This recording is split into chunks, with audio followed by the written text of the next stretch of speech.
friends, welcome back to my channel. Now today I wanted to talk about the Food and Wine Festival, which takes place every fall in Epcot in Walt Disney World in Florida. Now my husband and I were there in the end of October, and we did put up a vlog of us while we were there.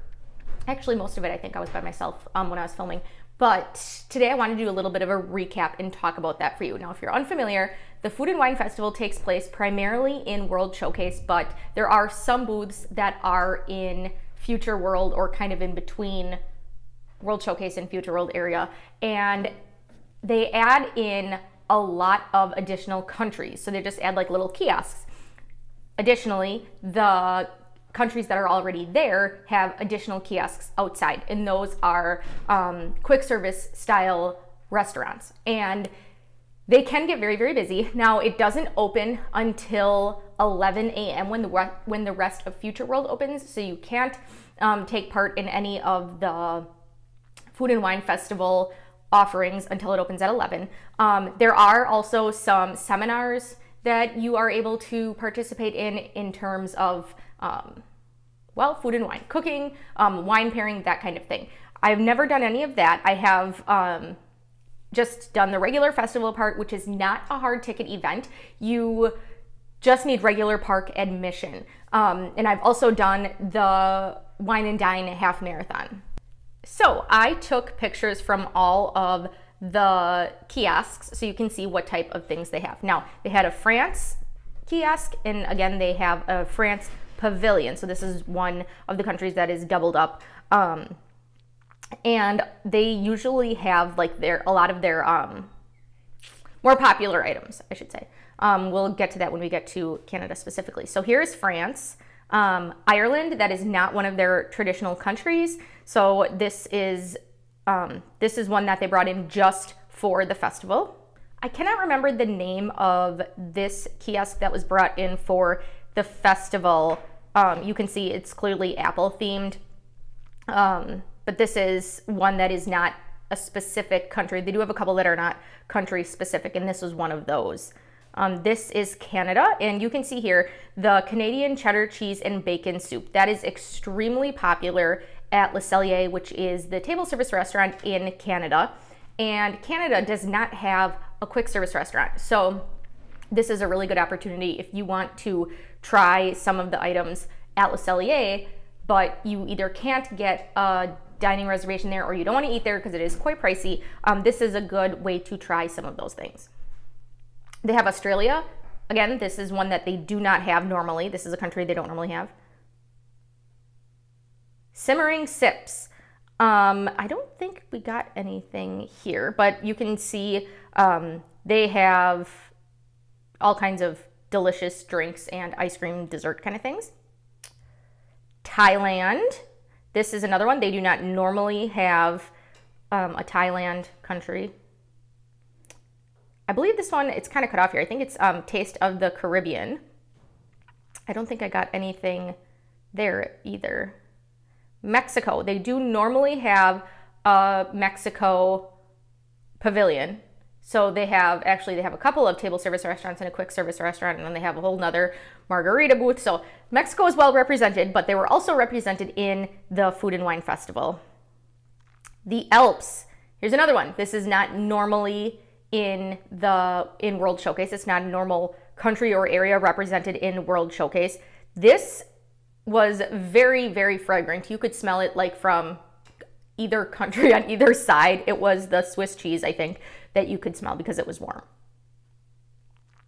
China. They do normally have a China pavilion. They have a table service and a quick service restaurant.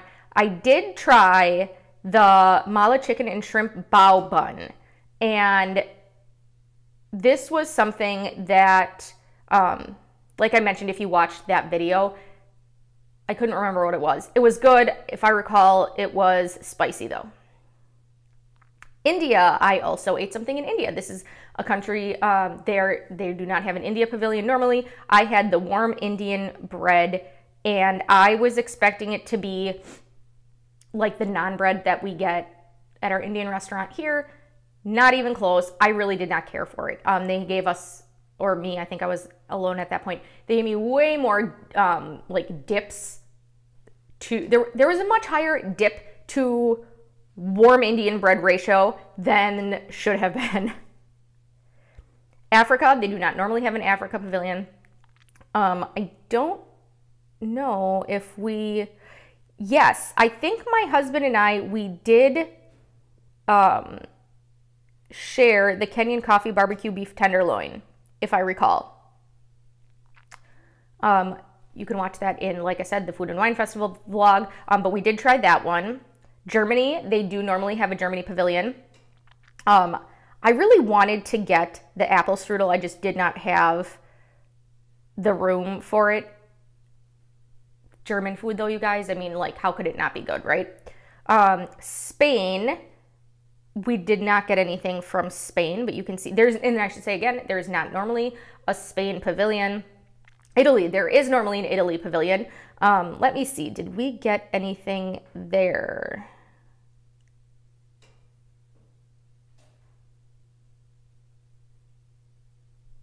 I don't think so. It doesn't look familiar. Italy has one of our all-time favorite restaurants in all of Disney World, which is Via Napoli. And they have amazing pizza, you guys. We always, always, always go there and get the margarita pizza. They make them in these enormous wood-fired ovens. And I talked to the manager one time. I mean, not like he just came around and I was talking to him. It's not like I asked to speak to him. But I was asking, he said like the ovens are always going. They are like never turned off. It was actually really fascinating. But I mean, Italian food, again, it's like German food. Like, it's good. You just trust me. Hops and Barley. Now, this one was in the American Adventure Pavilion. So they didn't have like a separate America or United States kiosk, but this was a kiosk in the American Adventure area. And here I got the New England lobster roll. If I recall, I did actually like it. I don't remember if I got this myself or if I shared it with my husband. Unclear. But I know I got the New England lobster roll, and I mean, it just sounds good, so I'm sure it was delicious. I think it was. I think I did really like it, actually. Japan is another country that normally is in the World Showcase, and they have a couple of, actually now they have a few table service restaurants, and they have a quick service restaurant, and then they have a couple of kiosks. But they did have a separate kiosk for the Food and Wine Festival. I've talked about the Japan Pavilion a gazillion times. If you guys have been following me, I love the Japan Pavilion. It's fantastic. I love Mitsukoshi. The people there are just so, so nice and so gracious that you're supporting them. I absolutely love it. However, get to the point. I got the teriyaki chicken bun. I feel like, I mean, it's the same as like a bao. I think a bao is like technically Chinese, but if you, I believe they have them in other Asian cultures as well, and it's just called something different. So it was something similar to that. I kind of wanted to try the frothy ramen. I did see other people with it, and then I was like, chilled noodles. That just kind of sounds wrong. But I did see a lot of people with it, but I kind of played it safe and tried the chicken teriyaki bun. Wow, I was dyslexic there. Teriyaki chicken bun. Moving on to Morocco. It's another one. They normally have a Morocco pavilion. We did not get anything at the Morocco pavilion this time. If I did, I would have gotten the baklava. I love baklava. Belgium. We did get something in Belgium. This is something that is not normally there. I believe we got, did we? I believe we got the golden malted Belgian waffle. No, we didn't. Maybe we did. I remember a waffle, so we must have gotten, oh, we got the golden malted Belgian waffle with warm chocolate ganache and whipped cream. I remember this specifically because you could get it either with warm chocolate ganache and whipped cream or berry compote and whipped cream. And I was like, why would you ever get it with berries and whipped cream? I mean, I wasn't eating it like for breakfast. Even if I was, I still would have gotten the chocolate. But I mean, again, like, big surprise. It was delicious. Get it. It was fantastic. If it's there next year, of course. Brazil, not normally there. We did not eat there this time. It's hard to try and save room, and you think, oh, these things are small, you know, no problem, but you fill up fast. Hawaii, I thought that was interesting. If you're not from the United States, Hawaii is a state in the United States. It is in the South Pacific Ocean, so it is way southwest of the rest of the United States. So they do have a little bit different cuisine there. Spam is very big there, and the reason Spam is big in Hawaii is because of World War II. So, what's the word? Pearl Harbor, yes. So if you're unfamiliar, there was a bombing in Pearl Harbor during the Second World War, and that kind of set off the involvement of the United States in the war, and Spam was a really good option for sending food to military personnel overseas because it is canned, it's preserved, and Hawaii is like equidistant between parts of the US and parts of Japan. So there is, it stopped again. So there is a strong Japanese influence there. So anyway, Spam is very strong in Hawaii. So because of that, you'll see some Spam things on the menu. Now they did also have a couple of other booths that are not country specific, like I mentioned, and these were more going toward Future World. So there's a wine and dine booth, a cheese studio booth, and the chocolate studio. And from the chocolate studio, we got the liquid nitro chocolate almond truffle. I was extremely disappointed by this. How you can be disappointed, I don't know. It wasn't that cold, which is interesting. Liquid nitro you'd think would be like super, super cold. It was kind of bland. I mean, it was good, but it was kind of bland. And then they had flavors from Fire, and this was closer. This is definitely into Future World. And we saw the Tim Tracker. He's very popular on YouTube. He was filming there. Super, super nice to people around him. We did not say hi to him, but I kind of recognized him, and then he took out his camera and was filming himself. But very, very, very nice. So after seeing somebody like that in person, you kind of want to watch them on YouTube to support them a little bit more. So it was kind of cool that we saw him there. But my husband did try, I want to say the Steakhouse Blended Burger while we were there. And yeah, that's all my pictures that I have from the Food and Wine Festival. So not surprisingly, you may have noticed I didn't really talk about any of the drinks. I really do not drink. They definitely have beer and wine in large quantities there. You have to be 21 or older to drink. It is expensive. People do this whole like let's drink around the world thing, world being World Showcase. That's really not my thing, and because of that, I like to go earlier in the day. You're less likely to encounter the drunk mobs. Disney, of course, is trying, like everybody I feel like is trying to be careful about who they're serving to, you know, and not continuing to serve drunk people, but it is difficult. It's definitely difficult for them. Evenings and weekends are very difficult for that because that's when locals who have annual passes are able to come, and they flock en masse to get all the drinks at the Food and Wine Festival. So if you're wanting to avoid that, definitely go earlier in the day. If you're going with kids, I recommend going earlier in the day. It can get very, very crowded at night, and like I said, then you're going to be surrounded by more inebriated, intoxicated people. Now, what do I think of the Food and Wine Festival for kids? I think, I've said this before, I think the Flower and Garden Festival is better for kids. I do not think you should avoid going during the Food and Wine Festival because you have kids. That is not what I'm saying. And Disney food is extremely kid-friendly. I mean, there's more food, so it's not like you're not going to have the opportunity to find something for your kid to eat because it's all adult food or alcohol. It's not like that at all. That's not what I'm saying. But I think kids tend to get a little bit less excited about food and drinks than adults would.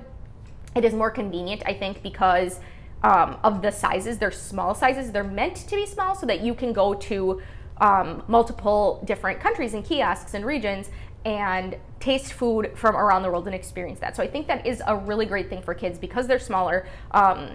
You know, you can get like 2 and it can be like a whole meal for them, or 3, I mean, depending on the size of your child, obviously. They also have a scavenger hunt. I could not for the life of me. I have it saved. I don't know where I put it. I have my scavenger hunt saved. It was $7, and they have scavenger hunts at a couple of times of the year. They do also have one for the Flower and Garden Festival. And I mentioned this in a previous video. I think the Flower and Garden Festival is probably more appealing to kids because they're seeing the characters made out of plants and flowers. And even if you're not into gardening, you can still appreciate it, I think. But for the sake of the Food and Wine Festival, they had a scavenger hunt, which I'm all about. It was a little disappointing, I'll be honest.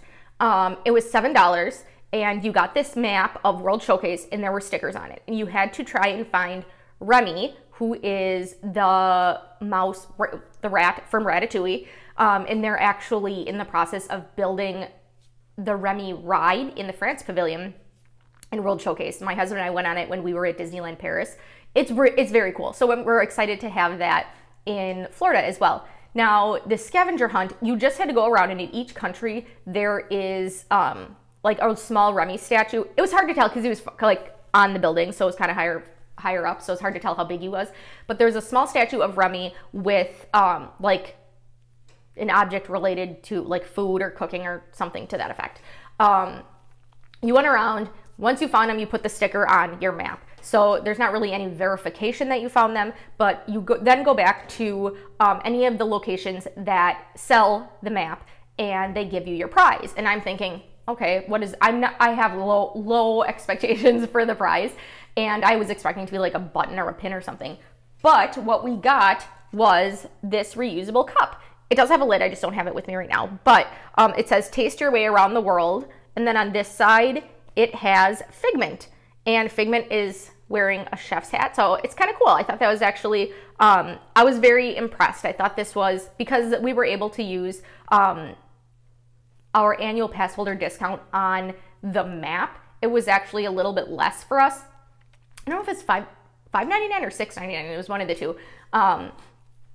So I thought this was, we easily made our money back. So I thought that was very cool. We've been using it every day since. I mean, we wash it, but we have been using it every day since we got it. So I thought that was kind of a fun prize.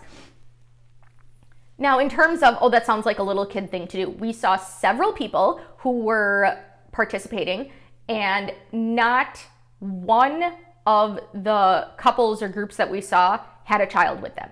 They were all adults, which I just think is fantastic because it's really representative of the whole Disney idea, which is you're a kid at heart, and Walt Disney wanted to make a place where kids and adults can do things together. There aren't separate kid and adult things. So I thought it was fantastic. I was looking at my map, and sometime, I don't know if we must have been on the Skyliner at the time, and a lady was there with her, presumably her son, and she was kind of crabby because she wanted to do it, but her son didn't want to do it with her. And I want to say he was probably like 12, so I think his attitude was kind of like, that's lame, but I mean, it really wasn't a big commitment, but it was fun. It was definitely fun. I'm bummed I have never gotten to do the Flower and Garden Festival one. We were able to one year, and I just didn't realize that they were doing it until, because it's not terribly announced, you know, it's not like super in your face that this is a thing. And then last year, I think they just didn't start it until after we had already left, when we were there for the Disney Princess Half Marathon. And that's going to happen again this year because the Flower and Garden Festival is happening like a week after we leave. So kind of a bummer there. But yeah, that is the Food and Wine Festival. We had a great time. The food, of course, is delicious. You have so many different options. Don't even worry about not finding something that you like. You will definitely find something that you like. It's very cool to see the different countries. They do bring some of the same foods back from year to year, but they also bring in new things. I did not have an experience where I saw anything sold out this time. Now, last time, this time we went in the end of October, and last time when I did the Food and Wine Festival, when we ran the Wine and Dine Half Marathon, that was like the second week of November, and then there were a couple of things that were sold out. So just keep that in mind. The first day when I was there, the temperature was like with the heat index, it was like 99 or something. I mean, it was hot. And so you would not expect it to be that warm in the end of October. But then the temperature was a lot more reasonable as the rest of the trip went on. So I know a lot of people, when going in fall, they're thinking about the temperature, the weather, and the Food and Wine Festival. So I wanted to address both of those things. So I hope you guys enjoyed this video. I hope you learned something, found it helpful, and thank you so much for watching. I'll talk to you next time. Bye, guys.